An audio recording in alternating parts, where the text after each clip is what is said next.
Kahit man nga po kagagaling pa lang sa talo ng Golden State Warriors ay napakahalaga pa rin naman para sa kanila ang natitirang 5 laro since kakayanin pa rin naman nga po nila na makaangat hanggang sa ika-9 o ika-8 pwesto since 2 games lang naman ang kalamangan sa kanila ng Sacramento at 2.5 games ang kalamangan ng Los Angeles Lakers. Ang problema lamang, may ilang mga mahalagang players rin naman ang hindi maglalaro sa kanilang next game. Sa katunayan, base nga po sa inilabas na injury update ng Warriors bago ang kanilang laban sa Utah Jazz, nakalista na bilang questionable sina Andrew Wiggins at Jonathan Kuminga dahil sa injury. Bukod nga po sa kanilang dalawa, inanunsyo na rin naman ng Warrior insider na si Anthony Slater na hindi maglalaro ang kanilang superstar na si Stephen Curry since pagpapahingahin muna nga po nila ito since sunod-sunod na siyang naglalaro. Sa ganyang paraan, mapapangalagaan nila ang katawan ni Curry upang mas maging handa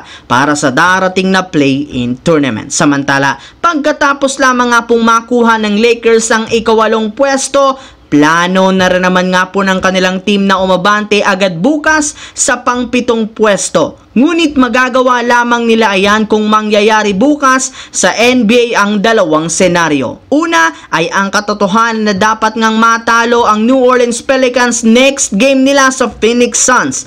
Yes mga idol, kailangan nga pong ma-extend ng Phoenix Suns ang kanilang winning streak upang sa ganun matulungan nila ang Lakers na umabante sa standings. Bukod nga po dyan, dapat rin naman nga po at pangalawa, dapat maipanalo ng Lakers bukas ang pangalawang game ng kanilang back-to-back laban sa Minnesota Timberwolves. Gayong kapag nangyari ang dalawang yan bukas ng umaga, sigurado nga pong masosolo nila ang ika-7 pwesto kung saan magkakaroon sila ng home court advantage sa play-in tournament. Pero kung sakali man matalo sila, ay babagsak nga silang muli sa ika-9 na pwesto. Maliban nga sa dalawang game na nabanggit ko sa inyo, papabor rin naman sa Lakers kung matatalo ang Sacramento Kings laban sa Brooklyn Nets since hindi lamang sila aangat bagkus mas tataas pa nga ang kanilang kalamangan laban sa Kings. Sa kabilang banda, marami nga po mga fans at analyst ang nakakapansin sa sunod-sunod na talo ng Milwaukee Bucks kontra sa mahihinang koponan. Kaya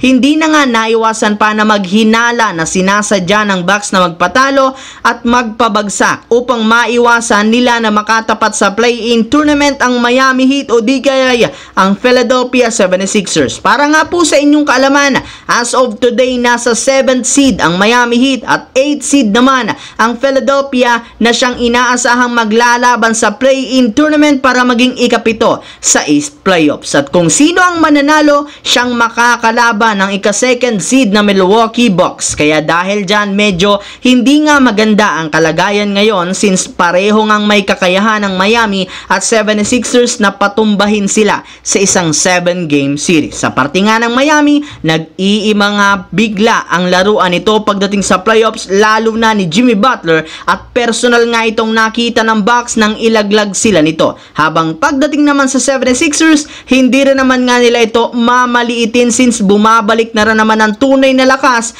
ni Joel Embiid. Kaya mukhang mas mabuti na lamang kung magpapabagsak pa sila hanggang sa ikatlo upang maiwasan ang dalawang ito. So yun lamang mga idol ang ating bagong video na ating pinag-usapan ngayon. Once again, this is your J-Zone TV.